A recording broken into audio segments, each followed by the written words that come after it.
Okay. Testing, testing, testing. Do, do, do.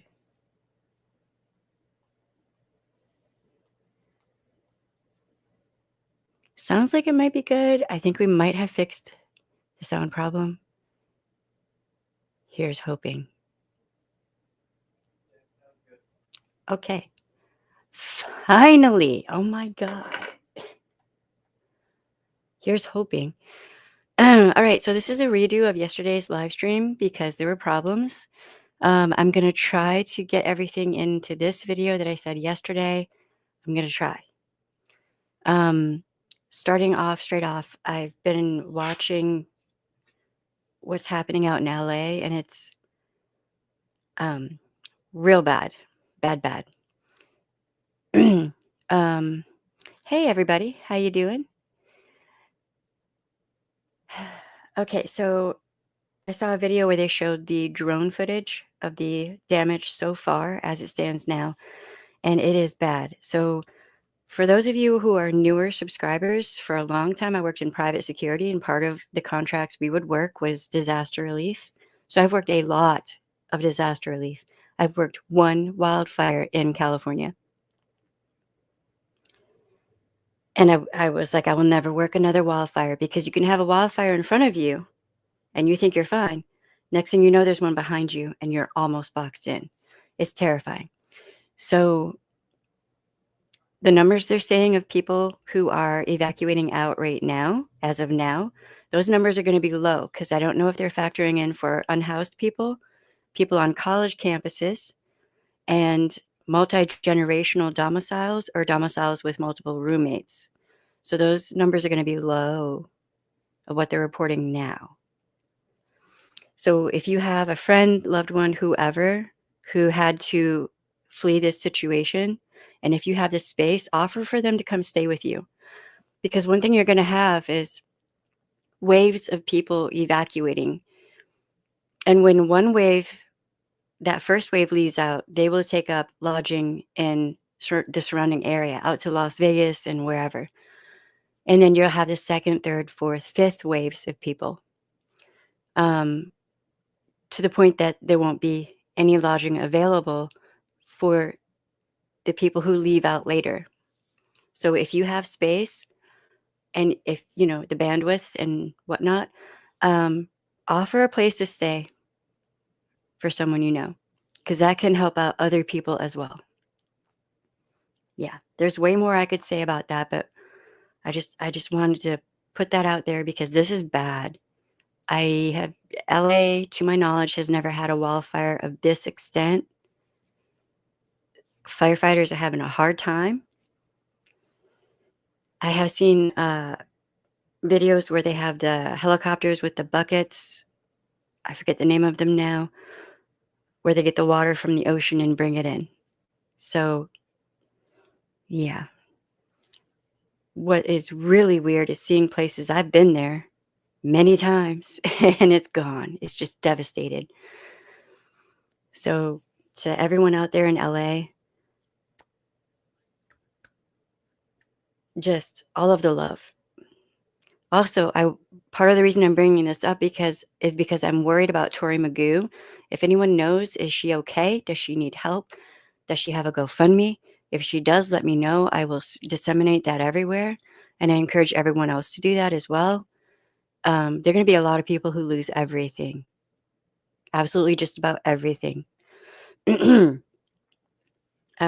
was requested that I do a live stream talking about how to plan ahead for disaster relief. That was part of what I did. Was we would have clients who would have us come in and kind of pull together things they could do ahead of time to prepare just in case, right? So I can do a live stream doing that, and it'll be free. You won't have to pay like $65 an hour plus per diem for my advice. Look at that. How amazing is that? All right. So let's get to the topic. Get your notebooks and pens ready. I know there were some people who were going to take notes. First off, we have to acknowledge that the titans in this field, of which there are many, Tori's okay. Her son has moved in with her. She has generator for power outages. Good. That's good. But she's okay right now. These wildfires can be tricky. They can be so tricky. You can think they're out and they can flare back up. I mean, it's just, so I hope everybody keeps an eye on her. And, everyone else who's in the protests and all of that out there. Yeah, I'm glad to hear she's okay, though. All right, so what was I saying? All right, so I'm going to try to jam pack everything that I said yesterday into this. I may forget things here or there, but I know that I will cover them in future live streams because all of the abuse tactics fit together like puzzle pieces. It's almost like there's like a playbook or like a abuse for dummies book, and they all utilize similar tactics. Toxic and or abusive people tend to do a lot of the same things. So rug sweeping, we'll start off with that. A lot of the time, toxic people will pull in other people. Here's the thing. Toxic people don't always abuse everyone around them.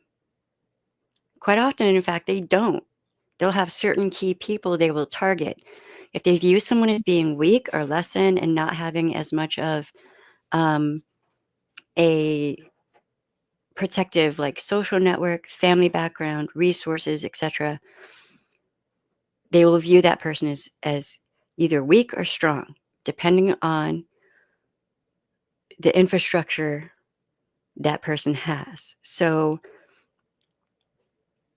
for example, at this point, I've had friends who tell me that I seem like I have a force field around me that certain people just can't go past. And it's like arm's length kind of thing.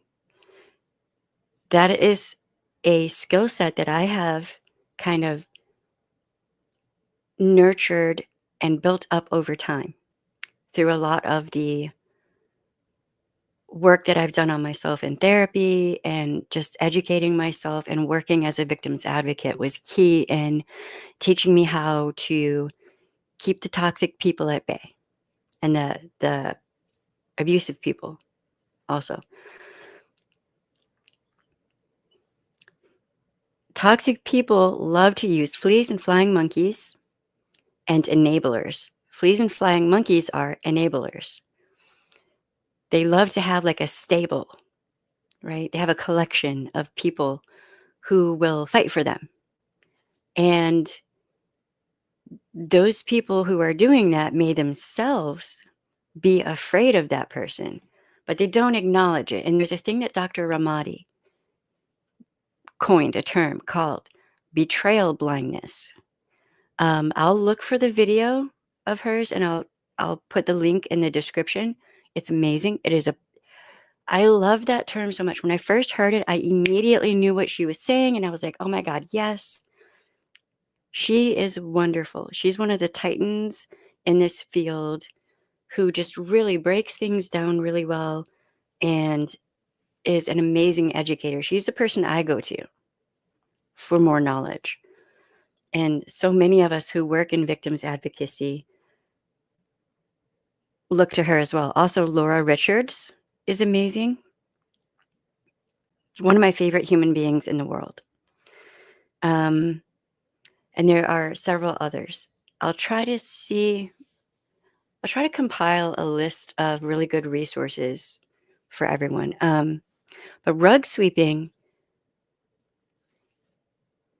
it goes along with gaslighting, Darvo, projection, manipulation, all of that. So manipulation can be used for good, and it can also be used to destroy. Just a thing to think about. Now, if you're friends with someone and they always seem to have really negative, bad relationships, and it always seems to be like their partners always end up to be the crazy one or the one who's cheating, even when there's no indication that they are cheating. It's called the nuts or sluts defense. The abuser will try to smear campaign either preemptively or after the fact or during, whatever, their smear campaign, their victim, to their friends, family, etc., and maybe even to that victim's friends, family, coworkers, etc., to isolate and triangulate against that victim.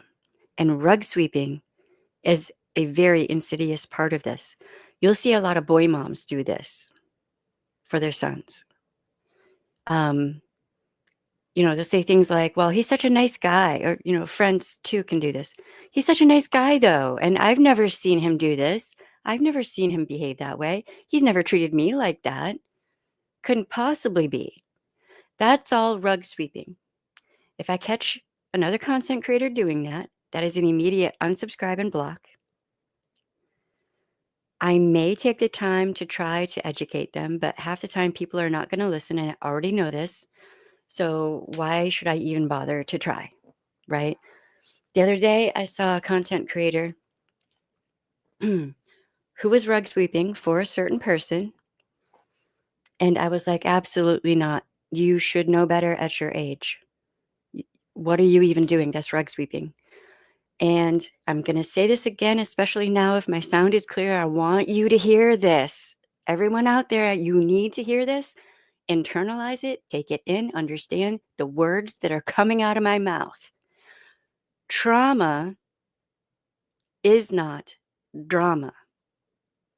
Do not equate the two. Drama is people having beef and throwing smoke and throwing shade, yada, yada.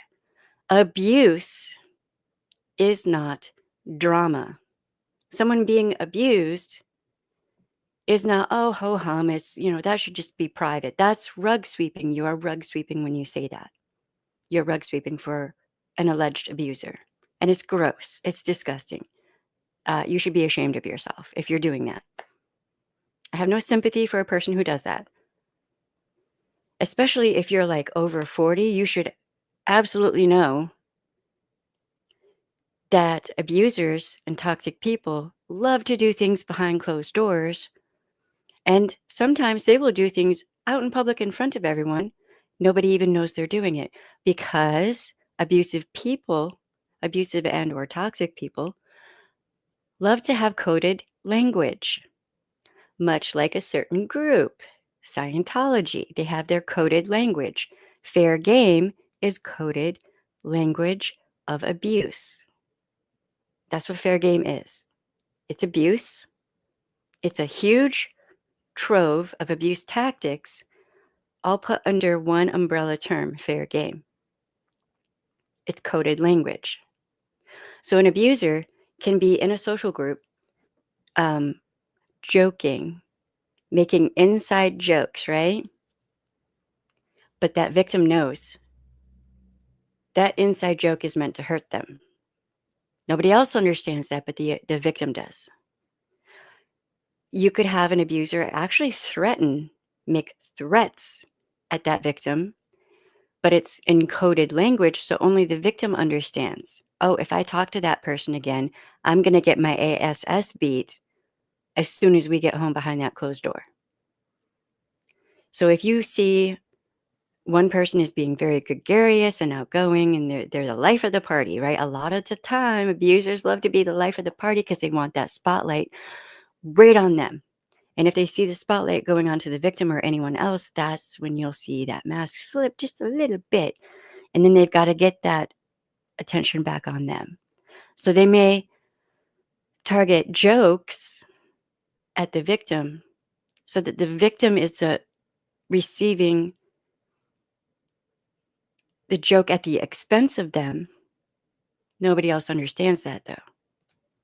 They're not in that intimate relationship. So then the friends, family, whoever that's around, is like, yeah, he's just a nice guy, though. He couldn't do something like that.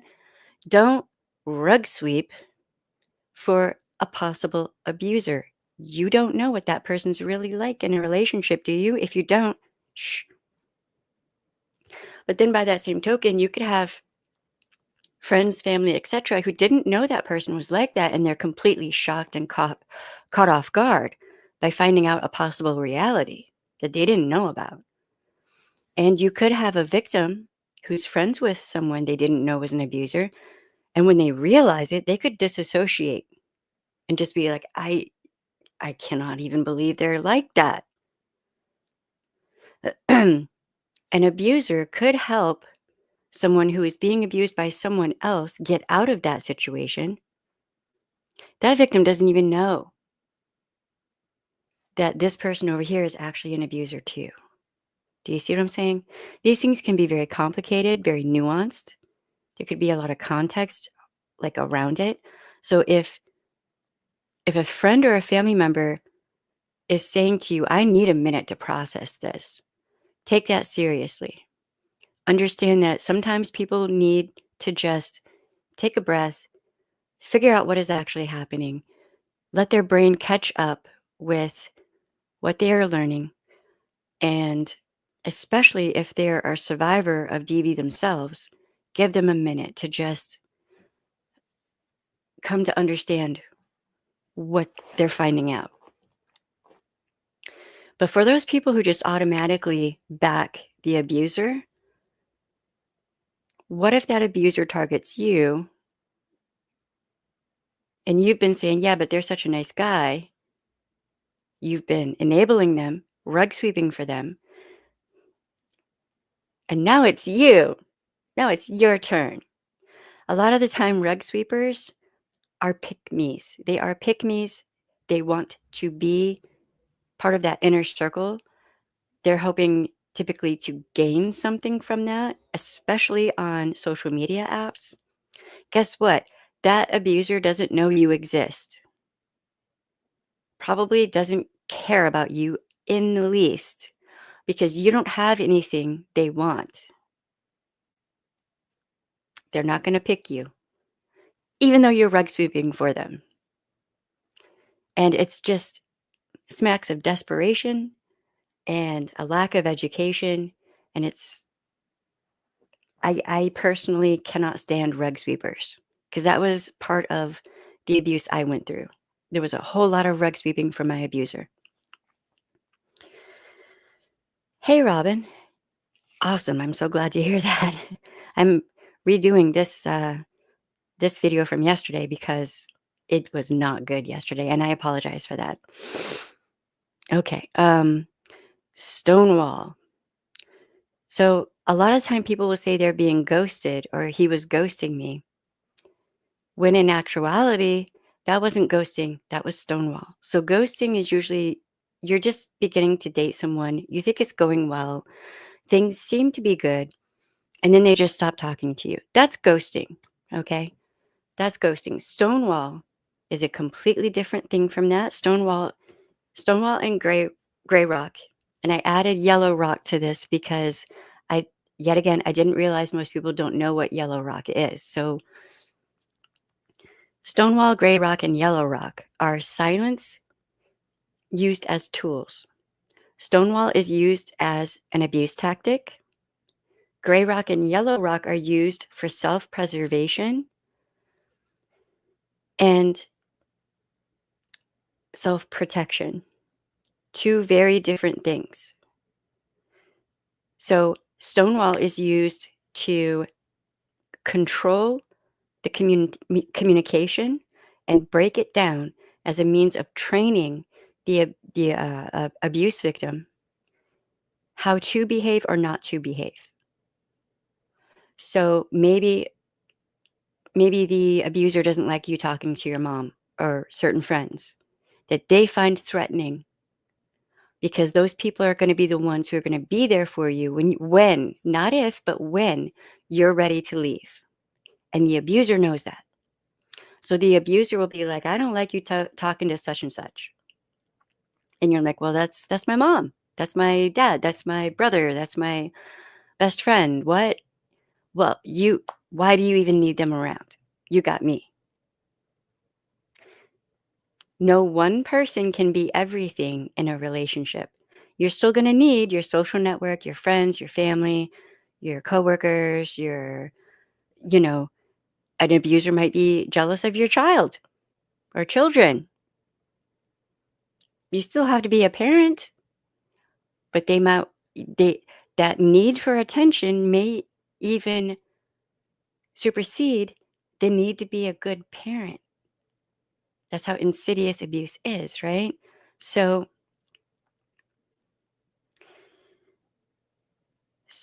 Stonewall comes in. They stop talking to you. And you want to have the communication and to figure out how to fix the problem, but you can't if they're not talking to you. So then they get you to chase them. You're walking on eggshells, you're walking on glass. You're trying to think of how you can do things better and be better the way they need you to be. Screw all of that. If they can even control their ability to be a grown adult in this situation and communicate positively, don't even bother with it. That's when you gray rock or yellow rock.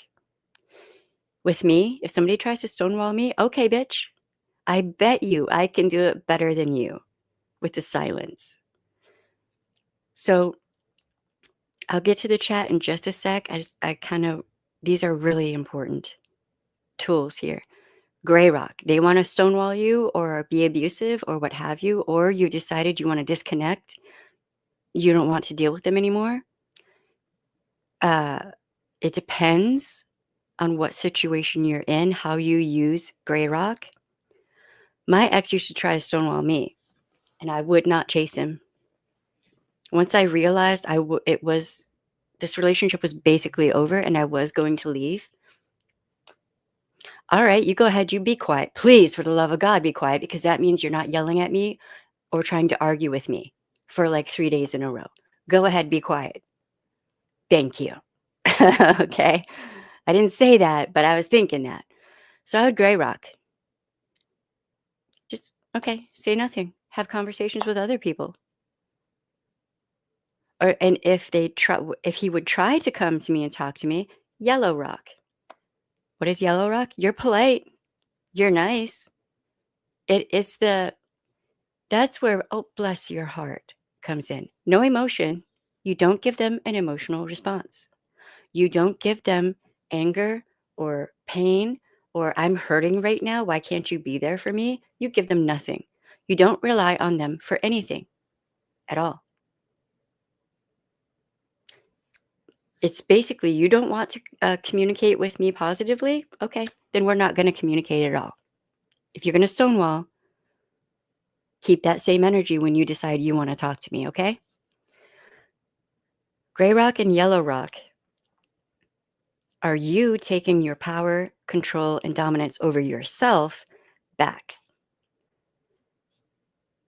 Abusers and toxic people cannot stand that at all. It drives them nuts because you're taking that spotlight back onto yourself, for yourself, from yourself. And you are giving yourself kind of a healthy shield around you.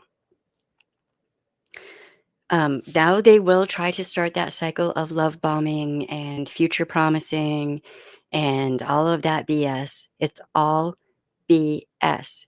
Because when the love bombing phase is going, here's what's happening.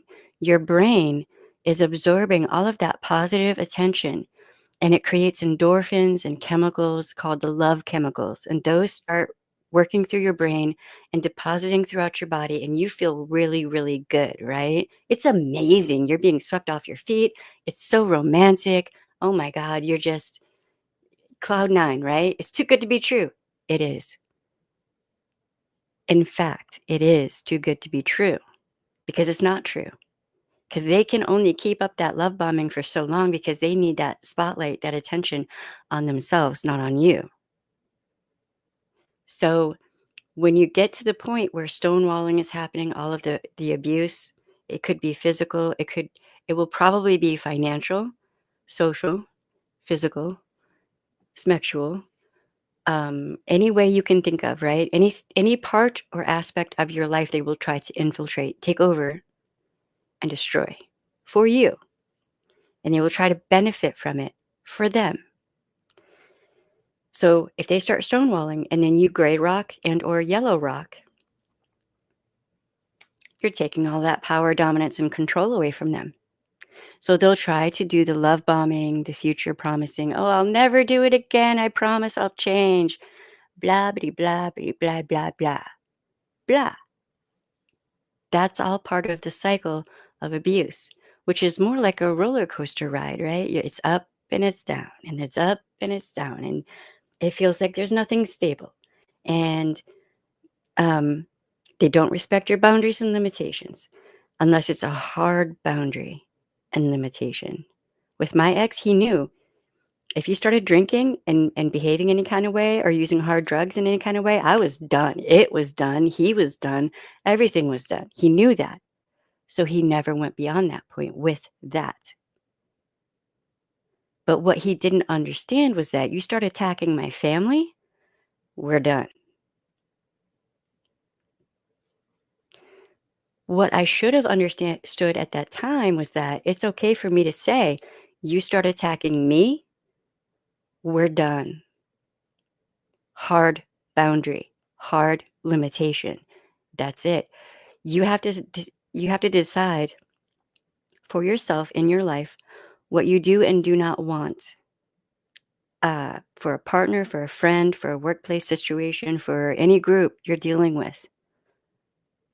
We're not taught as children how to put down boundaries and limitations and maintain them, but we should be. My 7-year-old's being taught that right now. I am teaching her everything I can so that she understands how to have positive relationships in her adulthood. And this is a foundation that I'm trying to give her. And I've been working on this since she was a toddler. Okay. So, and we all should do this for our children. It's a gift that is, you can't even put a price tag on this kind of education as a child. And remember, bullying is abuse. So kids in school who are bullying are probably seeing that at home and bringing it into the school. Boundaries and limitations and how to deal with the emotions that come up with from that. Deep breaths, tell someone, all of that it works in school and throughout life in personal, intimate relationships and friendships. So gray rock and yellow rock as a protection work amazingly, but you have to understand that abuser's going to get mad. They're going to get mad because you're not letting them get away with their ish anymore. So gray rock is easier to use in a situation where you can go no contact because gray rock is hard when you have to interact with that person. It really is. Yellow rock also is hard where you're just keeping it polite. Person asks you for information. This is more so when you're in like a custody battle or it's a relative you have to deal with, but you don't really want to, or it's that dude in your friend group that you really feel sketched out by, but you have to maintain a certain amount of politeness. Yellow rock. Be polite. Only give them the information like that is appropriate. Remember that abusers and toxic people will data mine. They will. Please set your social medias to private or, friends only. People that you have to okay for them to come onto your like Facebook or whatever. Because that information, all of that information can be data mined for tools of how to hurt you. Keep that in mind. You don't have to be in an intimate relationship for someone to data mine you and try to use that information against you. Put your stuff on lockdown. Your social media things. When I tell you I'm seeing so many gang stalking groups, individual stalkers, toxic people in general, just utilizing social media to data mine, it's ridiculous. So if you're yellow rocking, and you realize you're dealing with someone toxic, or you just got out of a toxic situation, or it's a parent, whatever, and you can't disconnect right now, just keep it polite. Remember, they will try to push your buttons. They will try to nag you or neg you or whatever to get an emotional rise out of you. People like that will say or do anything to hurt you, to see what they can get away with, how much you will tolerate, and also what the people around you will tolerate and let them get away with.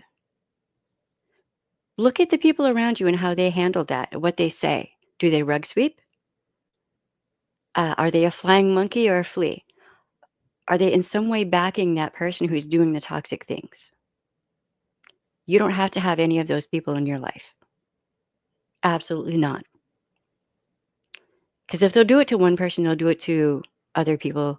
And then, I've seen one toxic person destroy a whole friend group until I was like, hey, by the way, that's a toxic person. How's about we just get them out of the friend group and maintain our own, right?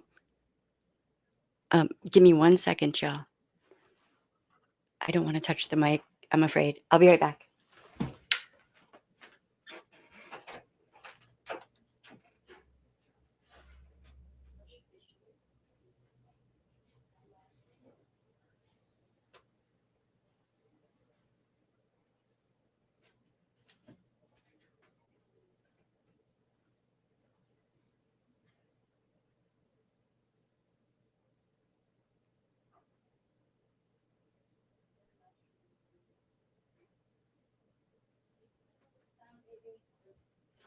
Well, I actually want to make a surprise for you. Okay, well, you have to wait until I'm done with the live stream, and then I can have the surprise, okay? Okay. Mwah. Okay. Can you go watch one of your gadgets? Well, I have to get it ready. Oh, okay. Right on. And then remember, you have to tell me about your school day. Is that real jam? Oh, see what I love. All right. So I kind of have to get through this somewhat quickly because baby girl's home. But what was I saying? I was saying I'll go over to the chat real quick. Hey James, how you doing? SCC says thank you for doing this video. No problem, especially if the sound is working finally. That is awesome. And yeah, man, now that the sound is working, there are going to be more live streams.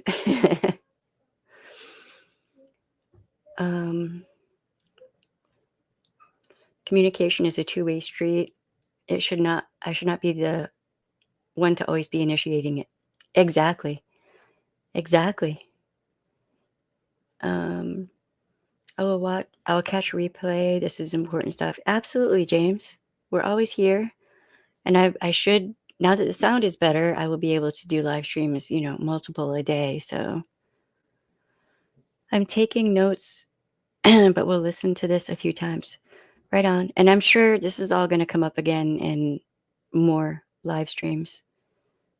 Okay, right on. I will check my email in just a little bit. Yeah, and so far as Yellow Rock, if you're in a DV situation, you're coming out, and maybe let's say there's a custody situation, there are apps now out there that you can use where the courts can see the conversations that are going on, and you can use like chat. There are AI chats that can help you pull together responses that are not emotional, not, because the courts may not know that person you're speaking with is using coded language that is a threat, that is abuse, but the court may not see it that way because they don't understand the background, right? They don't understand the nuance behind it. So to take your emotions out of that, using like an AI chat is a good idea. And I'm going to have to go through, This came up after I stopped working as a victims advocate. So I'm going to have to go and ask my former colleagues what people are using now, and I can compile that and put that in a live stream for y'all. Right now, everyone is dude. A lot of my former colleagues are beyond busy right now because you got to think a lot of the DV shelters and whatnot in LA and around LA were evacuated out. Like it's, you would not believe. And then DV shelters all across the country are full up. They have no beds left. People who are working in victims advocacy right now are probably just running on fumes. So I may see what I can find myself online and try to give y'all that information. Also, I don't know, I have questions about that. But that is awesome. That's an awesome tool to have if you're coming out of a DV situation with a custody situation. Family courts can make leaving a DV situation so much harder. And for rug sweepers out there, this is a special message for any rug sweepers out there. Don't ask why doesn't she just leave? Why doesn't she just break up with him? Why did she go into that situation anyway? She knew he was a cheater. You're a victim blamer. You're a blame shifter. Abusers lie. Is that a thing that missed y'all? I've literally unsubscribed and blocked like 4 or 5 content creators over this Aaron Smith Levin thing because they're like, well, she had to have known he's a cheater. You're adding to the potential harm to victims who were told one thing when something else might have been true, completely different. There's a difference between an open relationship, a polyam relationship, and a situationship. There's a difference.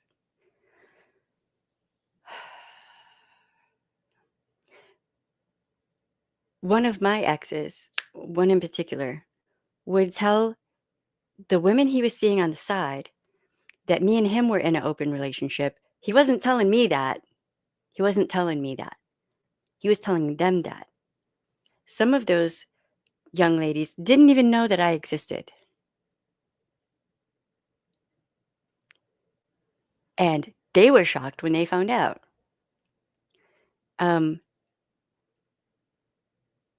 Abusers will use the term open relationship, polyam relationship as a get out of jail free card.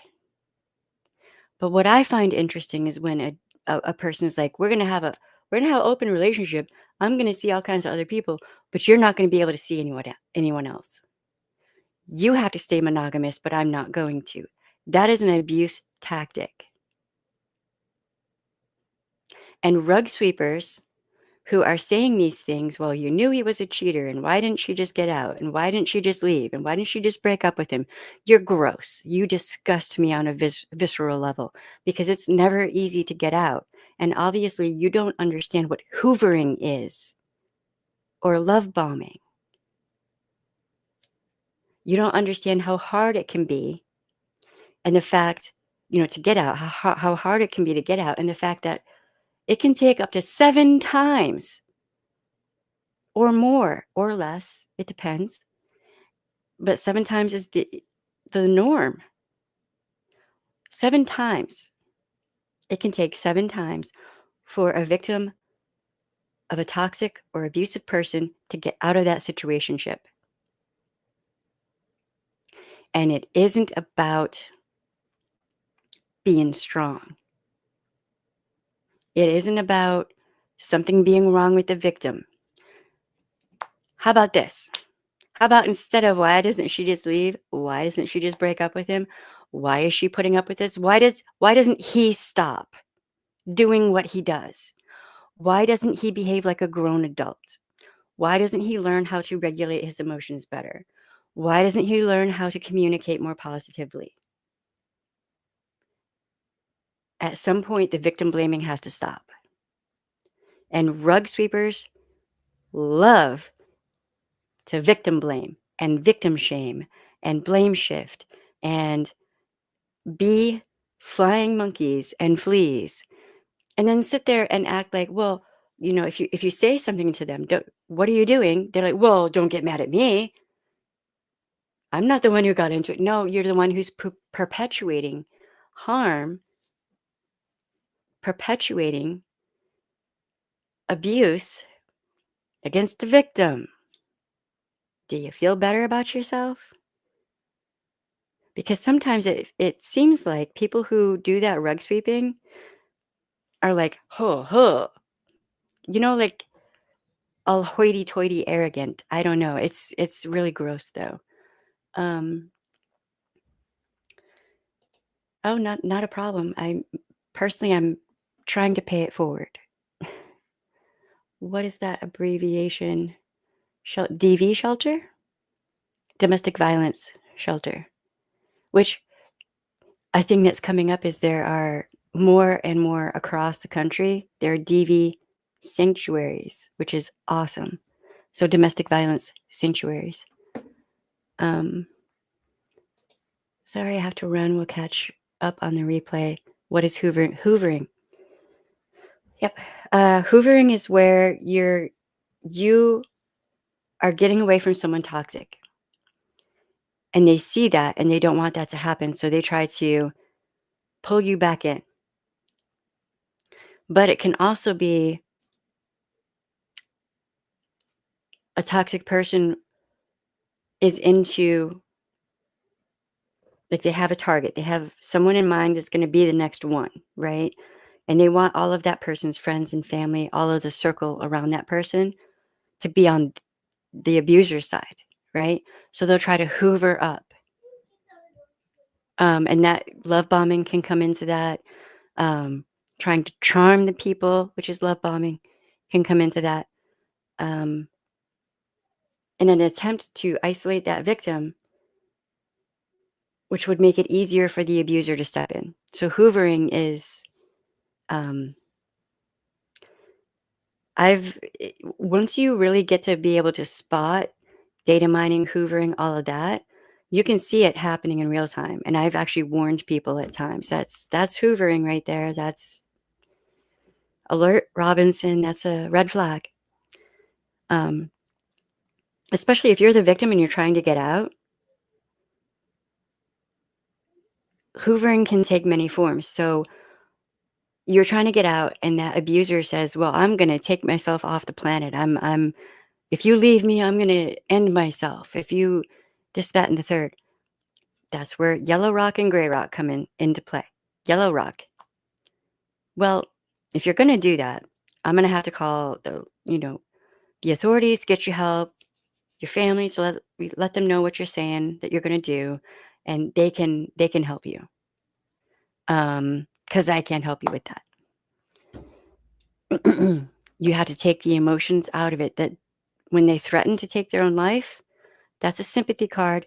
That's a sympathy ploy. They're trying to hoover you back up. Don't let them. Yellow rock or gray rock, which means just ignore, because it's just a sympathy ploy. But then don't be surprised if you gray rock and they come back with, well, I said I was going to unalive myself and they just ignored me and left me on red.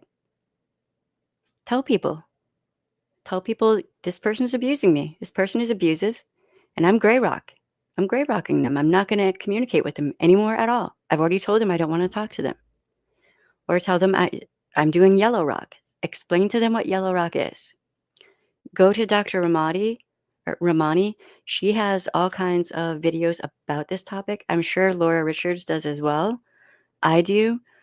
Show them the videos to help them understand what is happening and that you're not ignoring them, or you're not gray rocking or yellow rocking to hurt them. You're doing it to as an act of self-preservation.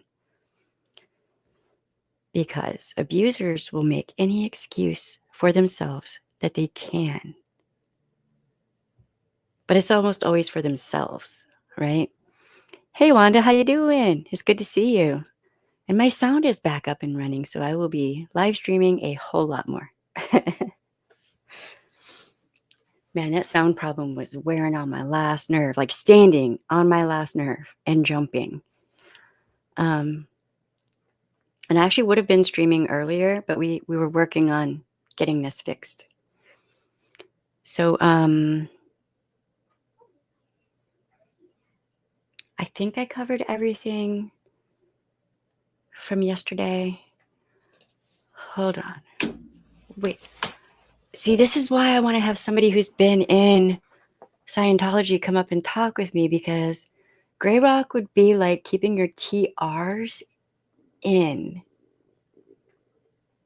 I'm starving, so you're probably hearing my stomach growl. I'm sorry. Grey Rock is hard for me, as I am a lot like Nora in the way I cannot stand to be bullied or watch others be bullied. Exactly. I get that. Listen, I get that, because I am all about that confrontation. That's not even a problem for me. But if I'm dealing with somebody who is trying to abuse me, I have to go either yellow rock or gray rock. TRs. At some point, if I'm just going to put this out there, if anyone who has been in Scientology would like to sit down and have a conversation with me about the terms that are used in Scientology, I would find that fascinating. Two, the two families of the friends that I lost, they would probably benefit from more of a conversation about that. Right on. And thank you. The sound problem was like a yipping chihuahua. Oh God, I'm so sorry. I'm so sorry about that. And it doesn't help that I usually speak really low, which is a superpower when you're trying to de-escalate things and make a victim feel calm and safe. That's a superpower. My voice is a superpower then. On a mic, not so much. I'm actually having to kind of try to project my voice a little bit in the hopes that you will be able to hear me better. And that's weird for me. I speak very, very softly, unless I'm angry. I'm sorry I don't know your name or handle. I enjoy your energy. Words have power. Words have power. I don't know what y'all are seeing. For me, it's right there. Most people just call me Words. I didn't even do the intro today. It's been a day, y'all. So yeah, my nickname is Words. I'm not mad about it. Okay, so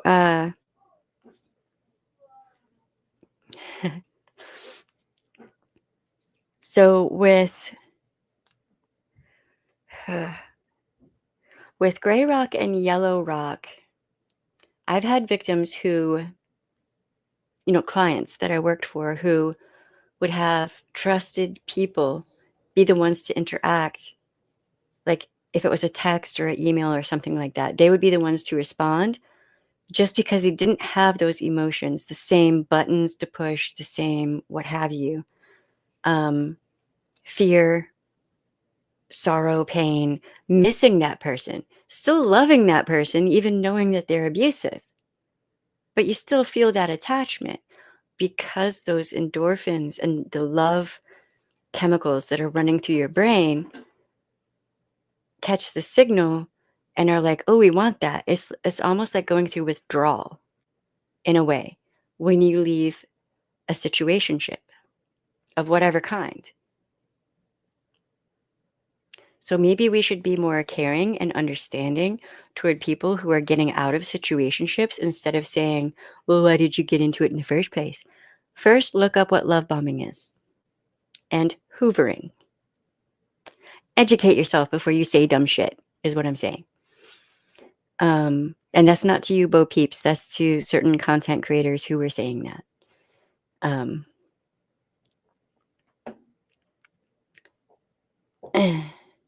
Right on, right on. Good luck with your appointment. Uh, I've known her more than 3 years. Um,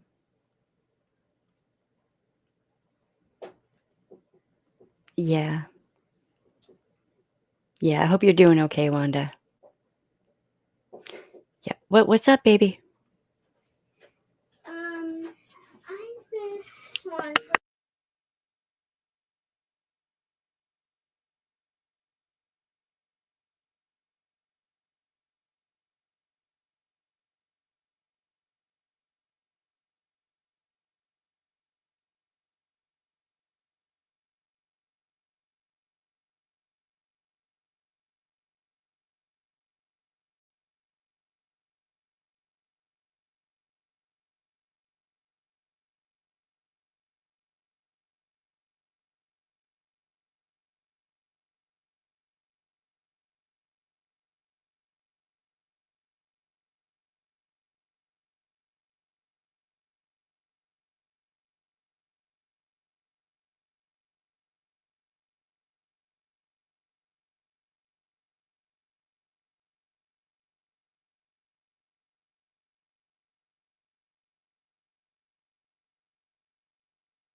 All right. Sorry about that. I had all kinds of questions. Apparently, I'm getting a surprise today, but I have to put perfume on.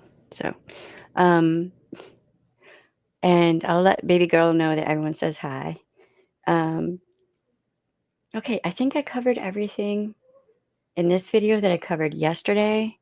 I really tried to make sure, like, all of these abuse tactics and things that go along with it kind of they work together like pieces of a puzzle. Okay, so and if you're viewing it from the outside looking in, you're only seeing a small portion of what's happening. You're only seeing the tip of the iceberg.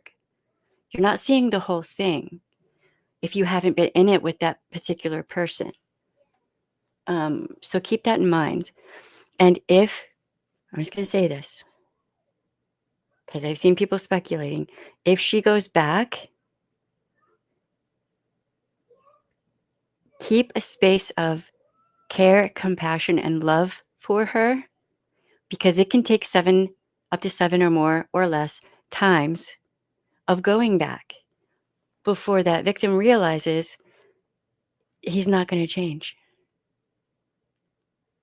And before maybe they gain the education that they need to understand what is even happening. Keep in mind all of the love chemicals and endorphins that start up in your brain and then drop in your body, and then you feel that addiction. Love is like a drug, right? Love is a drug. Love is an addiction. Um, it it is. It can be. Until you realize this person is just abusive. That's not real love. That's not love. Abusive situationships are not love. And once I came to that point with my ex, it was like a switch went off. I was like, wow, you're not even real. You lied to me about every aspect of yourself, just about. You just lie, lie, lie, lie, lie, lie, lie, lie, lie, like you're a fish drinking, breathing water, really. And you're just not real. You're not the person you presented me to be. You're not the person you presented yourself to be. And everything you said you wanted in a relationship is just a lie. You say you want this, but really you want that. You say you want a monogamous situation with me, and you don't want me dating anyone else at all, ever, but you're dating all these other people and sleeping with all these other people. You want to have your cake and your icing and everything else too. And this particular person wanted me to turn straight, as if that's even possible. But at the beginning of the relationship said they understood that I'm not cishet. So they basically tried to force me to conform every aspect of myself to what they wanted me to be. That's what they do. They expect you to conform to them at your detriment. I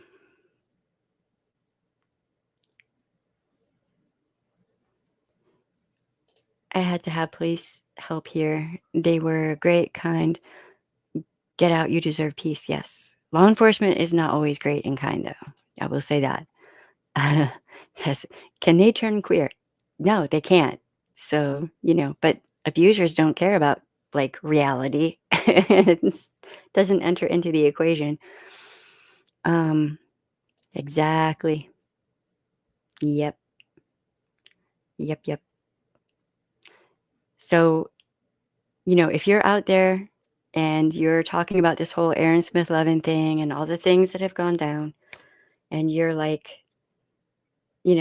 saying all of these things that are victim blaming, victim shaming, blame shifting, rug sweeping, maybe self examination and education are in order. Because, man, are you going to basically do things that are going to harm that victim and also emulate what Scientology does? If you're in the anti Scientology community, don't do things that Scientology does. Don't blame shift. Don't victim blame. Don't victim shame. Don't protect an abuser, which is what Scientology does.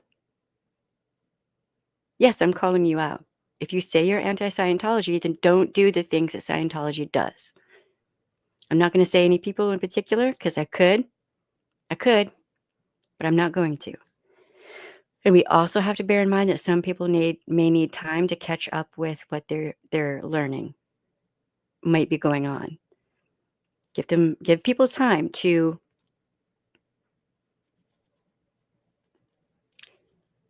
come to terms with what they're hearing and understand that some of them may be DV victims or survivors who never would have thought, man, because abusers and toxic people are so charming.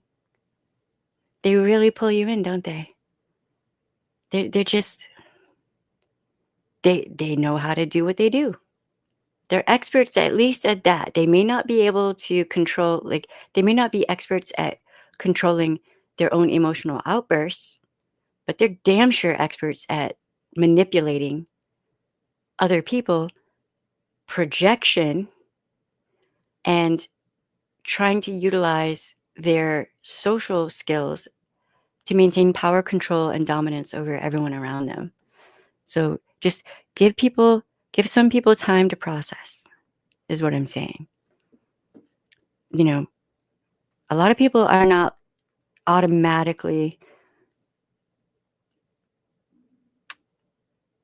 able to a lot of people are not automatically able to see the signs, see the red flags, and then be like, yeah, you're done.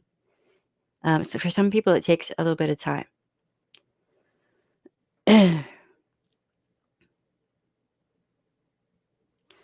Wow. They had to bring the helicopters in? That's pretty bad.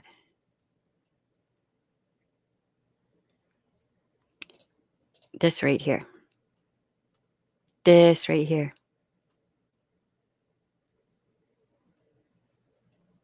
Yeah, when see, that any kind of grief, any kind of painful situation is when toxic people, toxic groups will try to come in and nab you up. So it can be a group like Scientology. It can be an abuser. It can be a social group. It can be a business. I would argue that Scientology is in fact a business.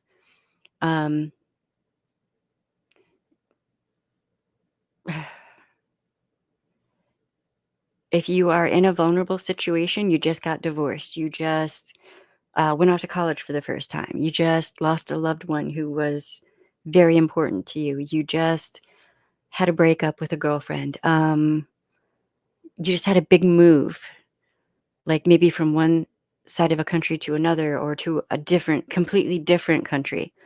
In those times, understand you're vulnerable, you're acclimating to a new situation. Give yourself time before you start dating, especially if you're just coming out of a DV situation.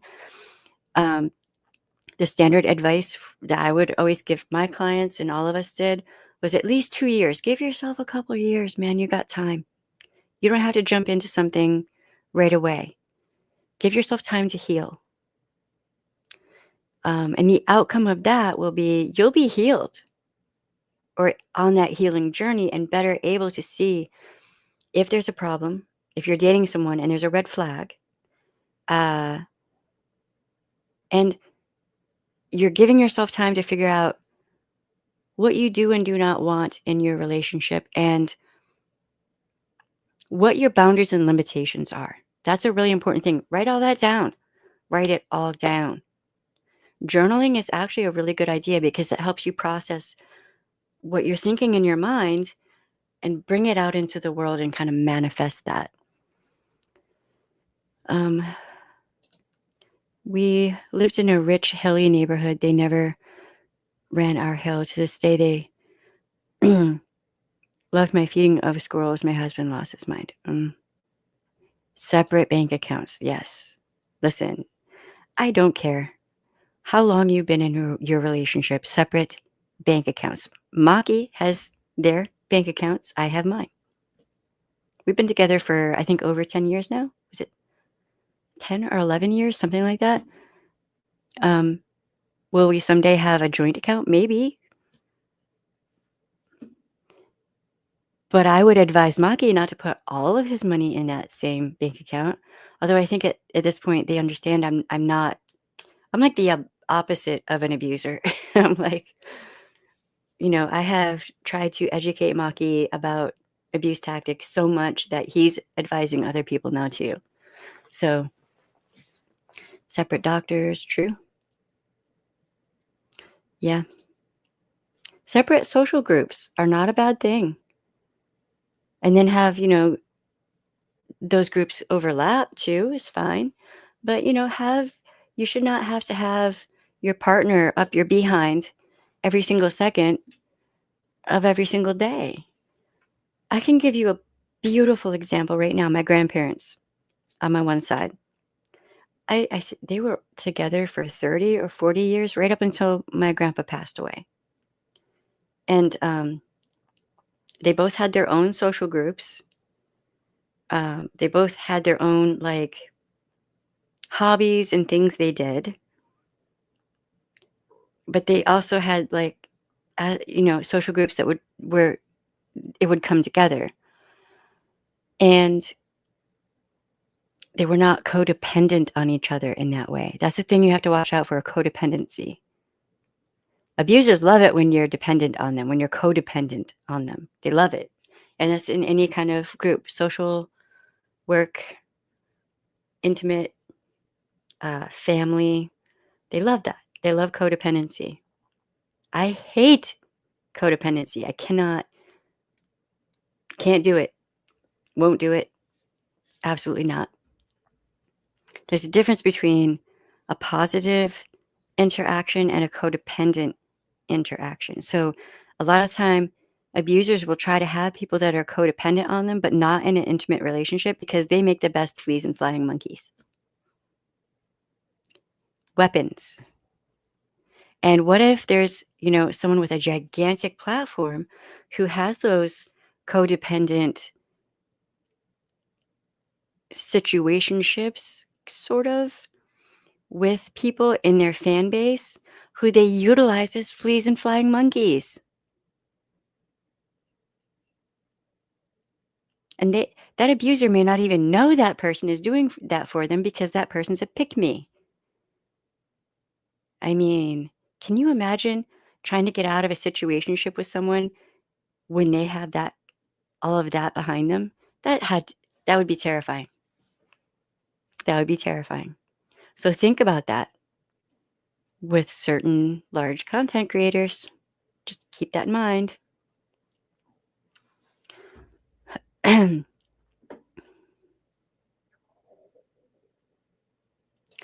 Yes. Yep. See, if you're in a polyam situation or an open situation, you still should be able to have bounds and limitations, like boundaries, limitations, and hard limits. Maybe a hard limit is always use protection. Always know if your partners ever do or don't use protection. Everyone should be tested. If those boundaries and limitations are not kept,